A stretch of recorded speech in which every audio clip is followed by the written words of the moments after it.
जय जगन्नाथ बंधुगण good evening everyone मु पवित्र आपण मानक स्वागत जनाऊँगी आपण मानकर प्रिय न्यूज चैनल खबर ओडिशार को आसंतु जानिनेबा कौन रोचे आज संध्यार टॉप न्यूज गुड़िक। आज बड़ खबर आसीपारे रत्नभंडार खोलिबा निष्पत्ति। आज हाइकोर्टर पूर्वतन विचारपति विश्वनाथ रथों अध्यक्षतार गठन होता रत्नभंडार मंच कमिटर द्वितीय बैठक श्रीमंदिर प्रशासन कार्यालय सकाळ 10टार बसिब बैठक।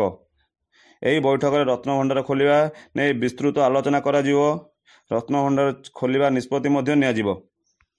बैठक में जिला ट्रेजेरी मिलुथिबा डुप्लिकेट चाबी को कमिटी निकट में दाखल कराया बोली गत शनिवार बसिथिबा प्रथम बैठक में कहुला बोली सूचना रहुछि। आसंतु नजर पकाई नेबा परवर्ती अपडेट। राज्य में मोहन सरकार एवं एक्शन मोड रे। राज्य सरकार निर्देश ग्रामांचल और सहरांचल में थिबा समस्त सरकारी जमीरू हटा दिव जबरदखल। एने मोहन चरण माझी समस्त जिलापाल को देइछंती निर्देश। यापर उक्त जमी रे साइन बोर्ड लगाइबा सहित जमी को बाड़ा घेराइबा पई निर्देश देइछंती मुख्यमंत्री मोहन माझी बोली सूचना रहुछि। परवर्ती अपडेट हेउछि शेष होइछि 2 दिनिया गुंडीचा यात्रा। गुंडीचा मंदिर सम्मुख में पहुंची जाइछि 3 रथ। देश विदेशरू आसुछंती भक्त। गुंडीचा मंदिर और शरदाबादी लगुच भक्तों भिड़। तेणु भक्त माने किभरी श्रृंखलित भाव में और अति सहजरे बड़ दांड को आसी आड़प मंडप में महाप्रभु दर्शन करें और सकारात्मक अनुभूति नहीं पारे से व्यवस्था करा जायछि सरकार तरफ। परवर्ती अपडेट होउछि राज्य में बीजेडी शोचनीय पराजय पर बसुछि बीजेडी दलर बैठक। दल हारिबार कारण और आग को रोड मैप कौन रहिबो एने चली मानस मंथन। यही क्रम बरगढ़ में बीजेडी बैठक बसी। विजु पट्टनायक टाउन हॉल रे यही बैठक अनुष्ठित होइछि। जिला सभापति सुशांत महापात्र अध्यक्षतार बसी बैठक बोली सूचना रहुछि।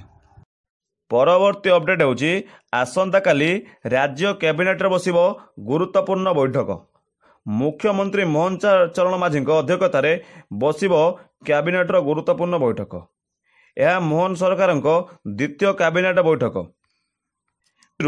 बजेट अधिवेशन थिबारु मोहन सरकार निजे 100 दिनिया कार्य खसड़ा उपरे गुरुत्व दैछंती। काली बैठक रे किछि गुरुत्वपूर्ण निष्पत्ति बोली सूचना रहुछि। परवर्ती अपडेट होउछि राज्यर अतिथि भवन में मुख्यमंत्री को भेटिछंती भारतीय इस्पात संघर सभापति नवीन जिंदल। मुख्यमंत्री को भेटिबा परे से कहछंती अनुगुल स्टील प्लांट रे हेबो सारा विश्वर बृहत्तम स्टील प्लांट। 7 वर्ष रे प्लांट रो 25 मिलियन क्षमता बढ़िबो। 2025 सुधा अनुगुल रे संप्रसारण कार्य शेष हो बोली सूचना रहुछि। आसंतु नजर पकाई नेबा परवर्ती अपडेट उपरे। द्रुत गति रे गाड़ी चलाउथिले होई जांतु सावधान। एनएच रे द्रुत वेग रे गाड़ी चलाइले कटिबो मोटा अंकर चालाण। साबाड़ हेबे बेपरुआ गाड़ी चालक। ऑटोमेटिक नंबर प्लेट लु फोटो उठाइबो कैमेरा। प्रथम दिन प्राय 6000 रु अधिक अमान्य चिन्हित होइछंती।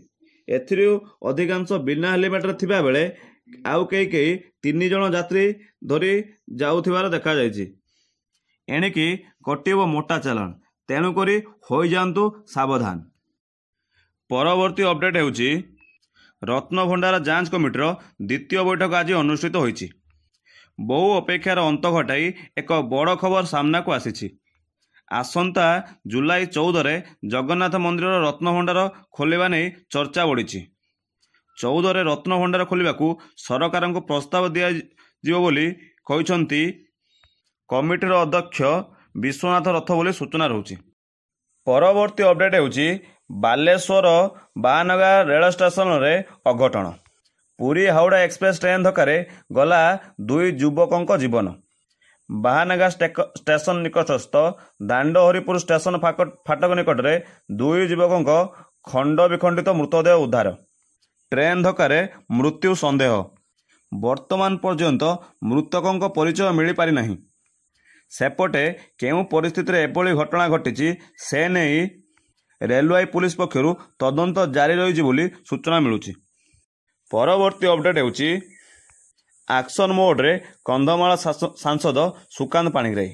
ରାଜ୍ୟରେ 24 ବର୍ଷର ସ୍ଥିର ସରକାର ଯିବା ପରେ ନୂଆ ସରକାର ଲୋକପ୍ରତିନିଧିମାନେ ଲୋକଙ୍କ ନିକଟରେ ଉତ୍ତରଦାୟୀ। ତେଣୁ ଲୋକଙ୍କ ନିକଟରେ କିଭଳି ସରକାରର ସମସ୍ତ ଯୋଜନା ପହଞ୍ଚିବ କି ନାହିଁ ସେ ନେଇ ସକାଳୁ ସକାଳୁ କନ୍ଧମାଳ ସାଂସଦ ସୁକାନ୍ତ ପାଣିଗ୍ରାହୀ ଦାରିଙ୍ଗବାଡ଼ି ସ୍ୱାସ୍ଥ୍ୟ କେନ୍ଦ୍ରରେ ପହଞ୍ଚି ସ୍ୱାସ୍ଥ୍ୟ ସେବାର ସ୍ଥିତି ପରଖିଛନ୍ତି ବୋଲି ସୂଚନା ରହୁଛି। ପରବର୍ତ୍ତୀ ଅପଡେଟ୍ ହେଉଛି ଦେଶର 113ଟି ନୂତନ ମେଡିକାଲ କଲେଜକୁ ଏନ୍ଏମ୍ସି ଅନୁମୋଦିତ କରିଛି। ୟୁପିରେ ସର୍ବାଧିକ 22ଟି ନୂତନ ମେଡିକାଲ କଲେଜକୁ ଅନୁମୋଦିତ କରାଯାଇଛି। ସେହିପରି ଓଡ଼ିଶାରେ ମଧ୍ୟ 2ଟି ମେଡିକାଲ କଲେଜକୁ ଅନୁମୋଦିତ କରାଯାଇଛି। ସେହିପରି ମହାରାଷ୍ଟ୍ରରେ 14ଟି ନୂତନ ମେଡିକାଲ କଲେଜ ଅନୁମୋଦିତ ମିଳିଛି। ରାଜସ୍ଥାନରେ 12ଟି, ତେଲେଙ୍ଗାନାରେ 11ଟି, ପଶ୍ଚିମବଙ୍ଗରେ 8ଟି, ମଧ୍ୟପ୍ରଦେଶରେ 7ଟି, ଆନ୍ଧ୍ରପ୍ରଦେଶରେ 7ଟି, କର୍ଣ୍ଣାଟକରେ 5ଟି, ତାମିଲନାଡୁରେ 5ଟି, କେରଳରେ 2ଟି, ଉତ୍ତରାଖଣ୍ଡରେ 3ଟି ମେଡିକାଲ କଲେଜକୁ ଅନୁମୋଦିତ କରାଯାଇଛି ବୋଲି ସୂଚନା ରହୁଛି।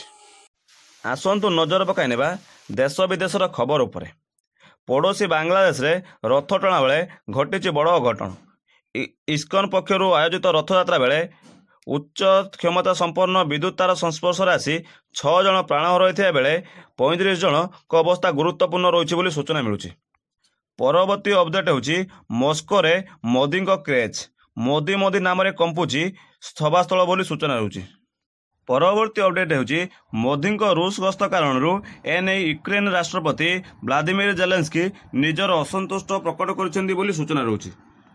ପରବର୍ତ୍ତୀ ଅପଡେଟ୍ ହେଉଛି ଶ୍ରୀଲଙ୍କାରେ ହେବାକୁ ଥିବା 3 ଦିନିକିଆ ଏବଂ 5ଟି T20 ମ୍ୟାଚ୍ ଖେଳିବେନି ରୋହିତ ଶର୍ମା, ବିରାଟ କୋହଲି ଏବଂ ଯଶପ୍ରୀତ ବୁମରା ବୋଲି ସୂଚନା ରହୁଛି। ପରବର୍ତ୍ତୀ ଅପଡେଟ୍ ହେଉଛି ମୁମ୍ବାଇରେ ପ୍ରବଳ ବର୍ଷା। 6 ଘଣ୍ଟାରେ 300 ମିଲିମିଟରରୁ ଅଧିକା ବର୍ଷା ରେକର୍ଡ। ଜଳମଗ୍ନ ହୋଇଛି ମୁମ୍ବାଇ। 50ଟି ବିମାନ ସହିତ ଟ୍ରେନ୍ ସେବା ବାଧାପ୍ରାପ୍ତ ହୋଇଛି ବୋଲି ସୂଚନା ରହୁଛି। ପରବର୍ତ୍ତୀ ଅପଡେଟ୍ ହେଉଛି ଆସାମରେ ଭୟଙ୍କର ବନ୍ୟା। କାଜିରଙ୍ଗା ଜାତୀୟ ଉଦ୍ୟାନରେ ଚାଲିଗଲା 131 ବନ୍ୟ ଜନ୍ତୁଙ୍କ ଜୀବନ ବୋଲି ସୂଚନା ରହୁଛି।